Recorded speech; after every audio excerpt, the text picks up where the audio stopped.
में वो हम सुन लेगी। अच्छा, तो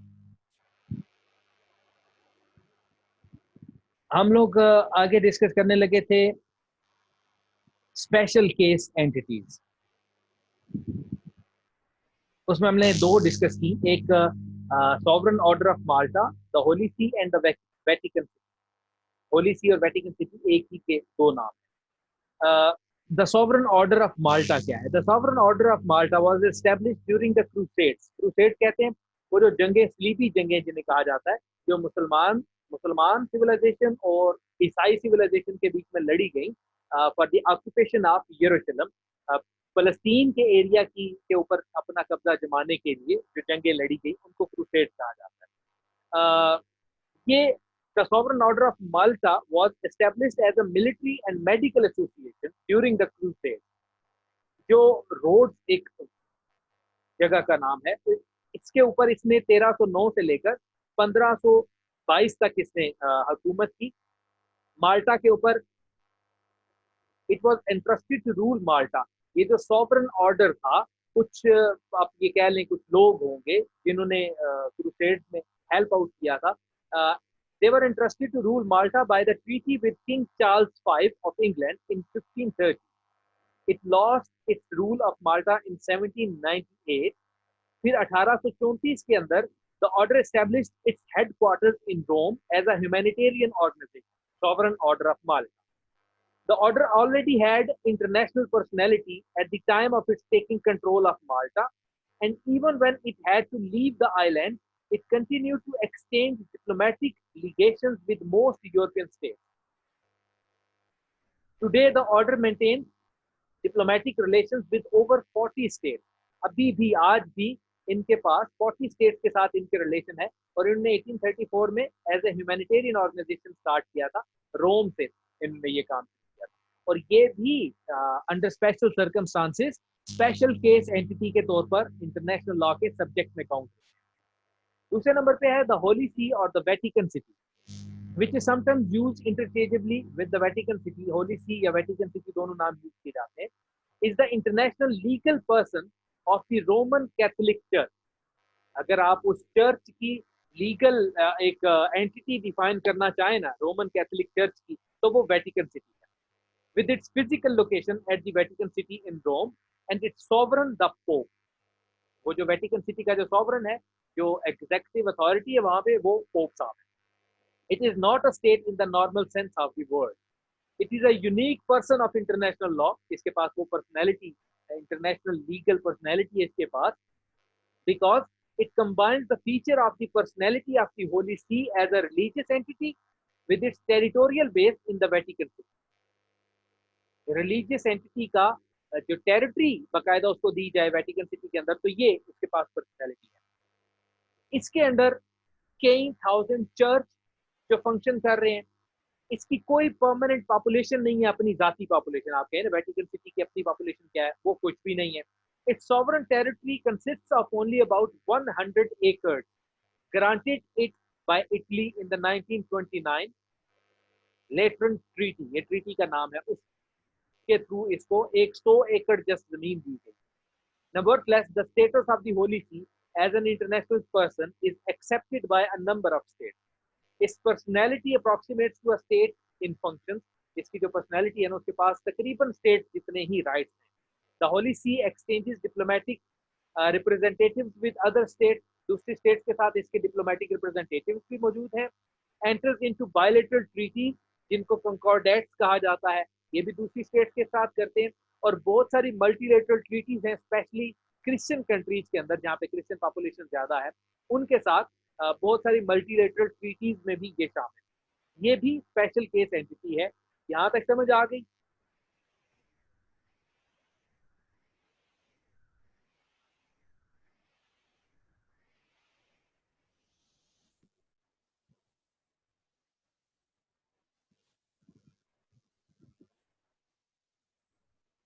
चैट मुझे नजर ही नहीं आ रही, अब नजर आई है। मैंने प्रीवियस लेक्चर अपलोड किया हुआ है अपने यूट्यूब चैनल पे। By end of the lecture यहाँ पे वो उसका मैं आपको दे दूंगा, लिंक दे दूंगा, आप उसको ज्वाइन कर लीजिए, उसको सब्सक्राइब कर लीजिएगा।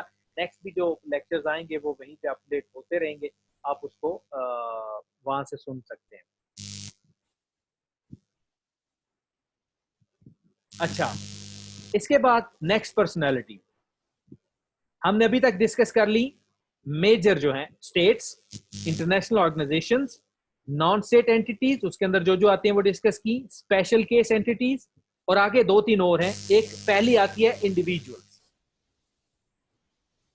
स्टेट इटसेल्फ तो कोई चीज नहीं होती, इंडिविजुअल से मिलकर ही स्टेट ने बनना होता है। इंटरनेशनल लॉ का जो अल्टीमेट कंसर्न है वो बेसिकली ह्यूमन बीइंग्स ही रहे हैं, ह्यूमन राइट्स ही रहे हैं।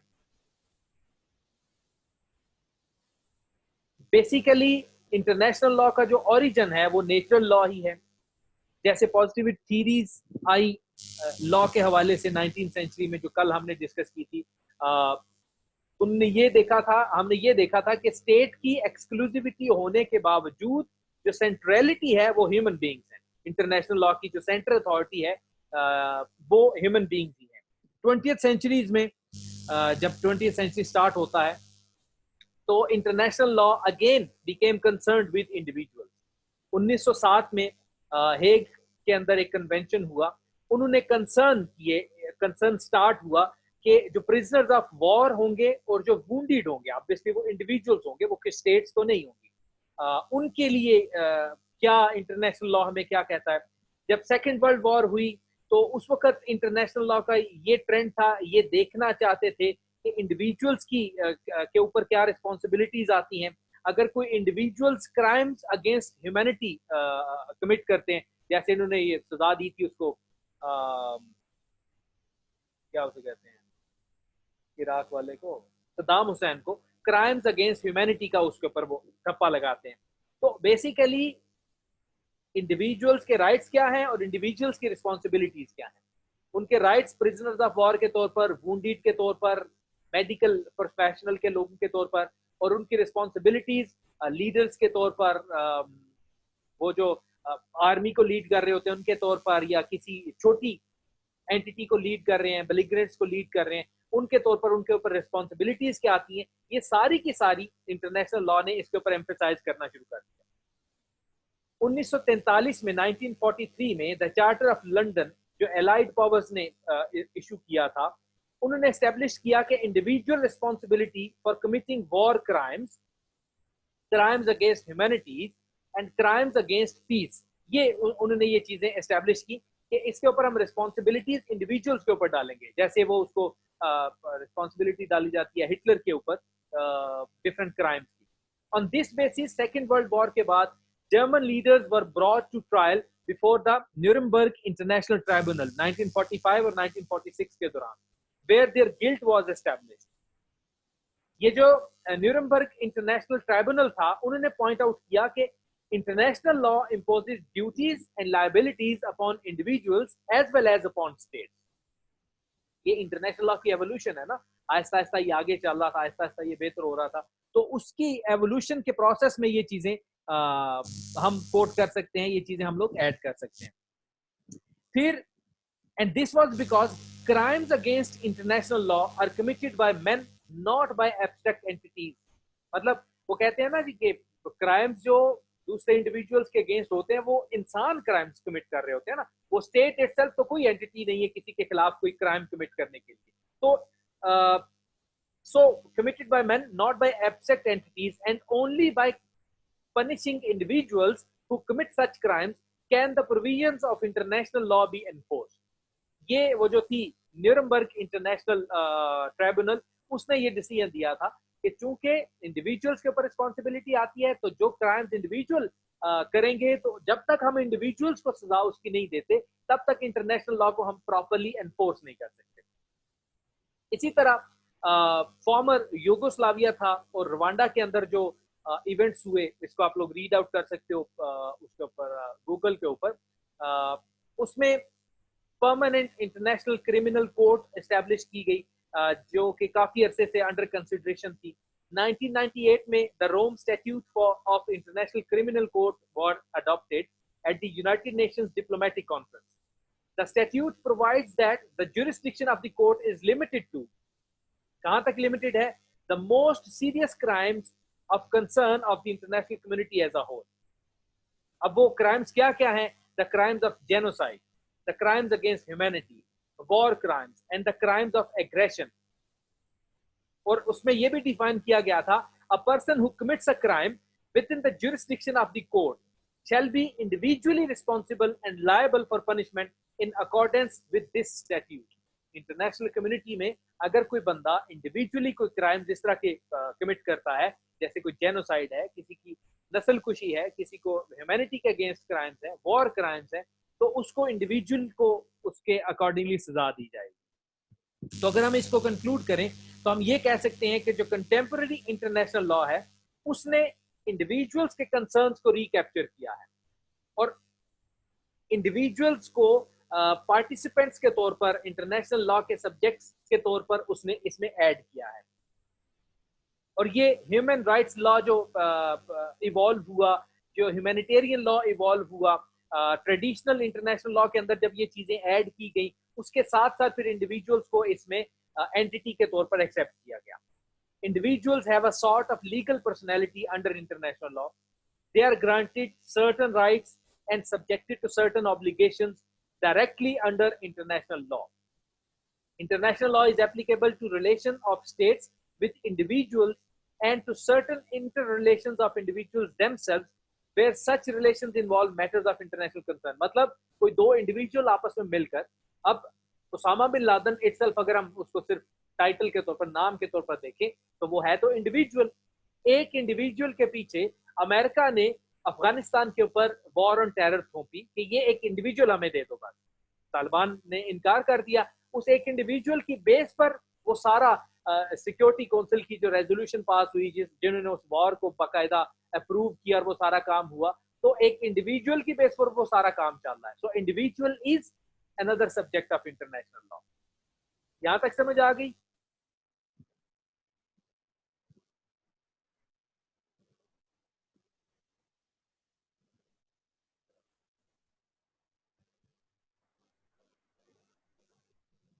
ये लेक्चर्स रिकॉर्डेड आपके पास पड़े हुए होंगे यूट्यूब पे। मैं स्लो ना भी बोलूं तो आप उसको बाद में यूट्यूब के ऊपर सुन सकते हैं। इतना स्लो ठीक है?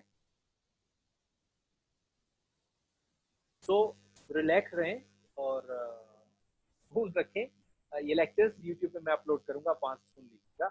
अगर कोई पॉइंट आपका मिस हो गया तो आप वहां से उसको साथ लेकर चल सकते हैं। इसके बाद नेक्स्ट आखिरी दो सब्जेक्ट्स आएंगे इंटरनेशनल लॉ। एक सब्जेक्ट है माइनॉरिटी। जो 20th सेंचुरी में इंटरनेशनल लॉ का कंसर्न था इंडिविजुअल्स के लिए, it was also accompanied by another concern for minority. Basically problem थी नेशनल माइनॉरिटीज को यूरोप के अंदर प्रोटेक्ट करने की। लीग ऑफ नेशंस ने, जो पहले यूनाइटेड नेशंस की जो पेरेंट आप कह सकते हैं ऑर्गेनाइजेशन थी, उसने फर्स्ट वर्ल्ड वॉर के बाद जो चीजें फेस की, जो लीग ऑफ नेशंस थी उसने अपनी रिस्पॉन्सिबिलिटीज ली थी in the field of treaty based protection of minorities in Europe, in social matters such as health and fair labour standards, ये सारे उनको प्रोवाइड किए जाएंगे। सेकेंड वर्ल्ड वॉर के बाद कुछ खास राइट्स दिए गए इंडिविजुअल मेंबर्स को, जिसमें एथनिक माइनॉरिटीज भी हो सकती हैं, लिंग्विस्टिक माइनॉरिटीज हो सकती हैं, कल्चरल माइनॉरिटीज हो सकती हैं। इन इंडिविजुअल्स को और मेंबर्स को they were granted the right to have their identity, the right to have their own language respected by the state as part of the process of the development of human rights in general। कि human rights तभी protect हो सकते हैं जब आप उनकी language, उनकी identity, उनकी बेसिक्स को प्रोटेक्ट करेंगे। तो जो एक एथनो नेशनलिज्म इमर्ज हुआ सोवियत यूनियन के कोलैप्स के बाद 1991 में, उसके बाद क्या हुआ, एथनिक माइनॉरिटीज भी इमर्ज होना शुरू हो गई। इंटरनेशनल लॉ को इसके ऊपर भी सोचना शुरू पड़ा, इंटरनेशनल कम्युनिटी का भी इसके ऊपर कंसर्न हुआ। तो उससे लेकर अब तक बहुत सारी एफर्ट्स की गई ताकि ग्लोबल लेवल पर और रीजनल लेवल पर लीगल प्रोटेक्शन की जाए माइनॉरिटीज की। United Nations declaration on the rights of persons belonging to national और ethnic, religious and linguistic minorities of 1992, ये एक डिक्लेरेशन भी मौजूद है यूनाइटेड नेशंस की इस नाम से। आप लोग बाद में इसको देख सकते हैं। मैं कोशिश करूंगा नेक्स्ट लेक्चर में ये जो पॉइंट्स हैं ये मैं साथ साथ शेयर करता रहूं। अभी भी तमाम इन एफर्ट्स के बावजूद जिसमें कोशिश की जाती रही है कि स्पेसिफिक राइट्स दिए जाए माइनॉरिटीज को, क्वेश्चन स्टिल रिमेन देयर कि what legal status should be according to minorities in international law. क्या उनको इंटरनेशनल लीगल पर्सनैलिटी के तौर पर एक्सेप्ट किया जा सकता है? अभी भी ये क्वेश्चन पोज किया जाता है। और इसके बाद लास्ट जो है, अब ये जो आखिरी दो है ना, माइनॉरिटीज और दूसरा है इंडिजिनस पीपल्स, ये मैं बताता हूँ क्या होते हैं। ये कुछ लोग, कुछ जो एक्सपर्ट्स हैं वो तस्वर करते हैं कि इनको they are subjects of international law, और कुछ ये कहते हैं कि इनको होना चाहिए, और कुछ कहते हैं इसकी अभी भी डिबेट में रहते हैं कि ये होंगे या नहीं होंगे और कैसे होंगे। तो इंडिजिनस पीपल क्या होते हैं? आज के दौर में स्पेशली 21st सेंचुरी में इंडिजिनस पीपल के ऊपर एक खास इश्यूज को रेज किया जा रहा है। ऑस्ट्रेलिया के अंदर एब्रोजाइंस हैं, आप उनको सर्च कर सकते हो। अमेरिकन इंडियंस हैं, एस्किमोज हैं, माओरीज हैं न्यूजीलैंड के अंदर। ये इंडिजिनस पीपल है। जैसे पाकिस्तान के अंदर अगर हम वो किलाश को देखें, वो इंडिजिनस पीपल गिने जाएंगे। यजीदीज हैं इराक के अंदर, वो इंडिजिनस पीपल गिने जाएंगे। तो basically despite the attempts by United Nations to recognize group rights to indigenous peoples, कि इनको भी rights दिए जाएं, it is still regarded as a specific category of minority। तो वो इनको अलहदा कोई rights नहीं देते, वो minorities में ही इनको count करते हैं, with special needs and having a particular relationship to their traditional territory। ये वो लोग हैं जिनके अपनी टेरिटरी के ऊपर स्पेसिफिक क्लेम्स हैं कि दिस एरिया बिलोंग्स टू अस।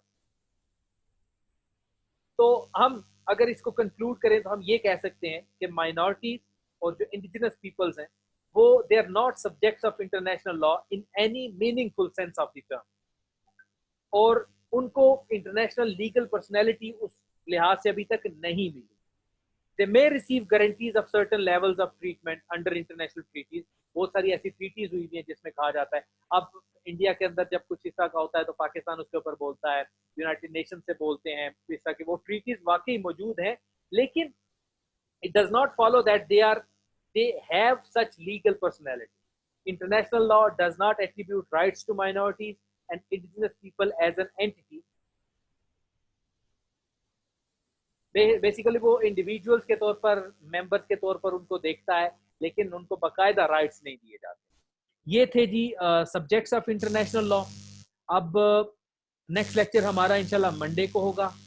आप में सब वहाँ पे होइएगा, और ये फ्री अपॉर्चुनिटी है जो कि बहुत कम मिलती है। ESS के जर्नी में मुझे तो एटलीस्ट नहीं मिली थी जब मैंने पढ़ा था, आप लोगों को मिली है तो इससे फ़ायदा उठा लीजिए। मतलब even if you learn 5%, even if you have already have learned international law, still if you learn 2 new things तो वो भी आपके लिए काफ़ी है।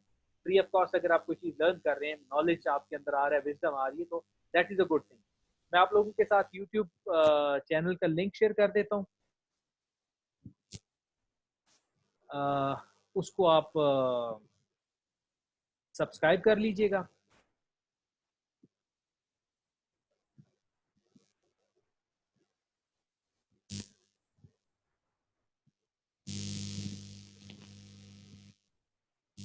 इसके ऊपर अभी 5-6 वीडियोस ही मैंने अपलोड किए।